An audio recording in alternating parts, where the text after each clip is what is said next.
그리스도 중심 성경 읽기에 참여하시는 성도 여러분 안녕하세요. 오늘은 우리는 요한계시록을 살펴보려고 합니다. 요한계시록은 참 이해하기 어려운 책이죠. 온갖 상징들과 숫자들은 이 책을 어떤 특별한 계시 없이는 알 수 없는 암호풀이같이 느끼게 만들죠. 그러면 우리는 이 책을 어떻게 이해해야 될까요? 먼저 이 책을 이해하는 방식에 대해서 세 가지 원칙을 알려드리겠습니다. 첫 번째입니다. 이 책은 구약 성경을 통해서 해석해야 합니다. 이 책을 여러분들이 읽으면요, 엄청나게 많은 상징들이 등장한단 말이에요. 그렇죠? 근데 이 수많은 상징들은 대체 뭘까요? 사실 구약 성경, 특히 구약에 나오는 예언서들 있잖아요. 그 예언서들의 내용을 잘 알고 있다면 이해하는데 크게 무리가 없습니다. 1세기 후반 요한이 편지를 보내던 7교회 그리스도인들은요, 로마의 박해를 받고 있었거든요. 그리고 이제 요한은 반모섬이라는 섬에 유배되고 있었습니다. 근데 이제 요한이 편지를 보낼 때, 그러니까 이 그리스도인들을 박해하고 있는 로마 정권 있잖아요. 로마 정권이 결국은 심판받을 것이다. 이런 내용이 사실은 이 편지 안에 실려 있거든요. 근데 이 편지를 로마 정권은 망할 것이다. 이렇게 내용을 그대로 실어버리면은 되게 위험하겠죠. 그렇죠? 그래서 요한은요, 요한 자신과 7교회의 성도들은 모두 알지만 로마의 집권자들과 병사들은 절대 알 수 없는 내용, 즉 구약 성경을 사용해서 이 구약 성경에 나오는 풍부한 은유를 통해서 메시지를 전달하는 거죠. 물론 이제 세부적인 사항에 있어서는 해석의 차이가 있지만은 계시록 전체를 구약 성경에 비추어서 해석하잖아요. 그럼 크게 어려울 게 없습니다. 두 번째입니다. 두 번째로는 이 책을 당시의 정황에 1세기 말의 정황에 비추어서 읽어야 한다는 거죠. 예를 한번 들어볼게요. 13장에 보면 짐승의 수가 등장하는데요. 그 수는 666입니다. 많은 사람들은 이 수가 무슨 베리칩을 의미한다, 혹은 바코드를 의미한다, 이런 식으로 오해를 했거든요. 여러분들 중에서도 이거 궁금한 분들이 많이 계실 거예요. 하지만 이 편지는요, 요한이 1세기에 살고 있는 7교회 성도들에게 보낸 편지예요. 소아시아, 지금의 튀르키예 지역이죠. 그 지역에 있는 7교회 성도들에게 보낸 편지인데 1세기에 만일 666이 바코드라면 계시록 13장은 그들과 아무런 상관이 없는 메시지가 됩니다. 그렇죠? 그때 당시 사람들이 바코드, 베리칩 이런 거 어떻게 알아요? 그렇죠? 그러니까 성경을요, 당시의 사람들한테 아무런 의미가 없는 내용으로 해석을 하면은 안 돼요. 이해되시죠? 그럼 여러분들 이제 666이 무엇인지 궁금하실 텐데 그건 다음 시간에 말씀드리겠습니다. 그리고 세 번째입니다. 세 번째로는 이 책의 목적을 염두에 두고 읽어야 합니다. 실제로 이 책의 전체 내용의 목적은요, 특히 이제 마지막 부분에 나오는데요, 우리를 겁주어서 공포 가운데 억지로 순종하게 하려고 하는 것이 절대 아닙니다. 오히려 세상의 타락과 박해에 상처받은 성도들을 위로하고 그들이 반드시 믿음으로 승리할 수 있도록 격려하는 데 그 목적이 있죠. 그래서 이 모든 이 상황 가운데서 여러분들이 상상을 하나 하면 되게 좋을 것 같아요. 어떤 상상을 하냐?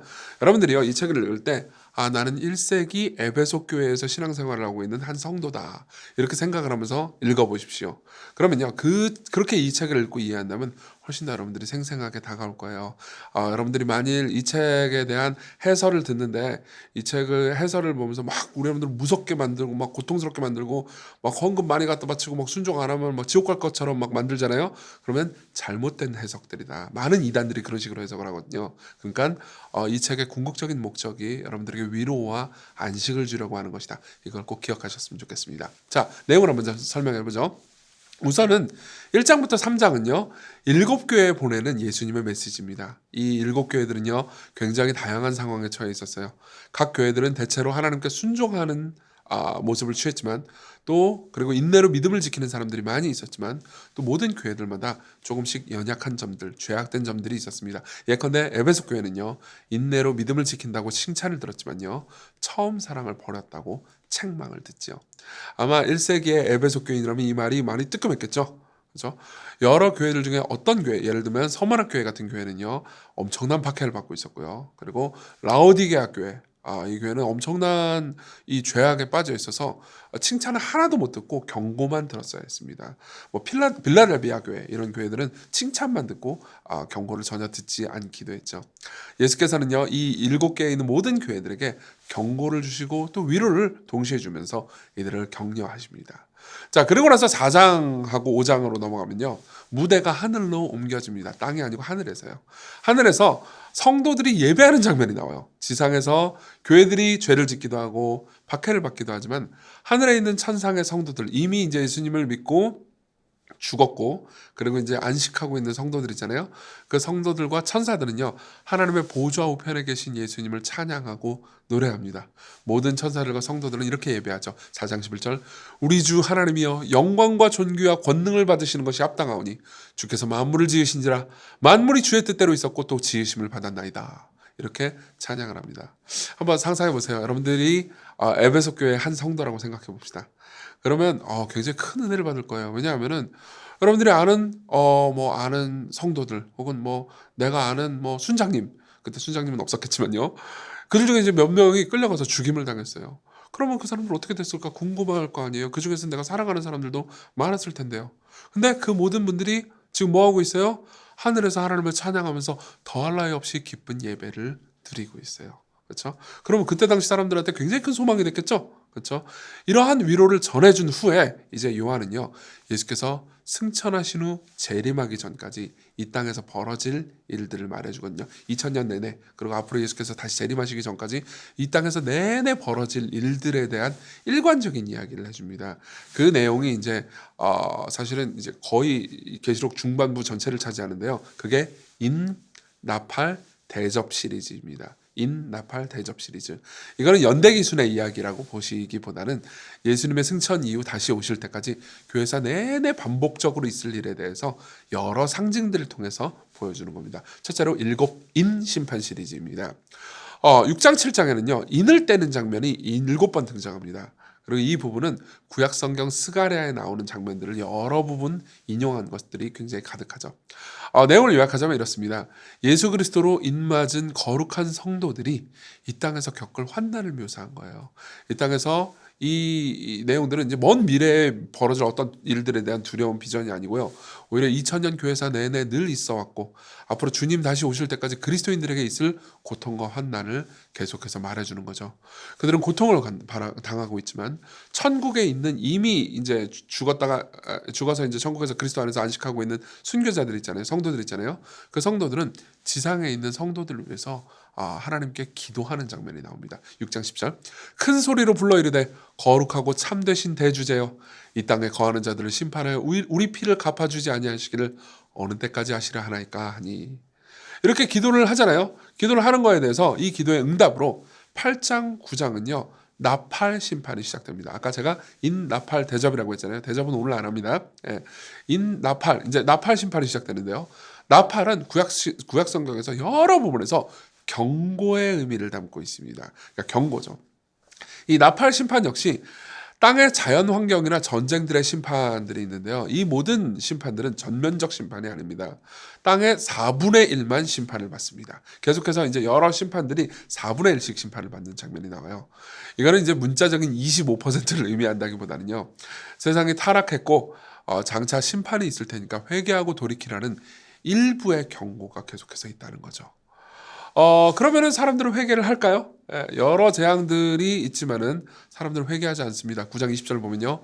이 재앙에 죽지 않고 남은 사람들은 손으로 행한 일을 회개하지 아니하고 오히려 여러 귀신과 또는 보거나 듣거나 다니거나 하지 못하는 금, 은, 동과 목석의 우상들에게 절하고 또 살인과 복술과 음행을 도둑질을 회개하지 아니하더라. 이렇게 이야기를 합니다. 회개하지 않죠. 그래서 하나님께서는 어떻게 하시냐? 2명의 증인을 보내십니다. 그게 11장에 등장해요. 이 두 증인은 특정 사람들이라기보다는 교회사 내내 하나님께서 보내셨던 말씀을 전하는, 복음을 전하는 그리스도인들 모두를 상징합니다. 혹시 기억나실지 모르겠는데요. 복음서에 보면요. 예수께서 제자들에게 복음을 전하라고 하실 때 항상 2명씩 보내십니다. 그거를 이제 떠올리게 하는 거죠. 이 두 증인의 말씀을 들은 사람들은요. 회개하는 사람들도 있습니다. 그렇지만 끝까지 회개하지 않는 사람들도 있죠. 그리고 회개하지 않는 데는요. 그 이후에 배후에요. 악한 영적인 세력들이 있기 때문이거든요. 그렇죠? 그러면은 그 세력들은 어떻게 될까요? 그 세력들이 어떻게 되는지는 우리가 다음 시간에 볼 겁니다. 마무리를 좀 한번 해볼까요? 우리는 다시 눈을 돌려서 7장을 보려고 합니다. 7장은 다시 이제 하늘의 장면을 보여주거든요. 그럼 거기에 보면은 교회사 전체를 통틀어서 구원받은 하나님의 백성을 수를 상징하는 14만 4천 명이 있습니다. 이 14만 4천 명은 문자적 14만 4천 명이 아니에요.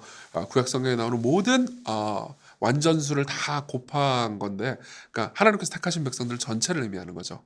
그리고 그 14만 4천 명과 더불어서 모든 천사들과 성도들이 하나님을 찬양하고 높이는 장면을 보여줍니다.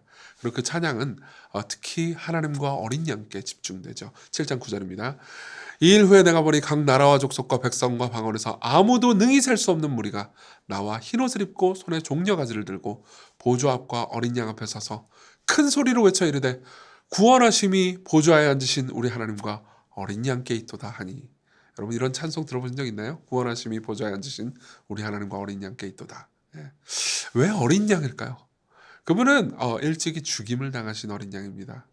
이 편지를 받은 7교회는요. 박해를 당하기도 하지만 또 그 안에 이 교인이지만 예수님을 믿는 사람이지만 계속 죄를 짓는 죄인들이기도 했죠. 하지만 그들에게는 보좌 우편에서 그들을 위해서 죽으시고 부활하신, 그리고 그들을 위해서 계속 기도하고 계시는 어린 양이 있습니다.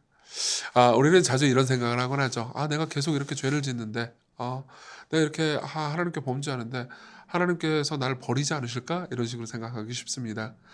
마치 하나님께서 우리가 얼마나 큰 죄를 짓고 있는지 모르시는 것처럼 생각하는 거죠. 하지만 하늘에서는요, 저와 여러분들을 위해서 죽으신 어린 양이 계십니다. 그리고 그 모든 성도들이 그 어린 양을 찬양하고 있습니다. 왜요? 구원이 우리 공로 때문이 아니고요. 어린 양의 죽으심과 부활, 어린 양의 공로 때문에 가능해졌기 때문이죠. 이런 광경을 바라본다면 이 땅에서 죄와 고난으로 고생하는 성도들이 위로를 받지 않겠습니까? 계시록은 이렇게 예수님을 통해서 주시는 위로가 풍성한 책입니다.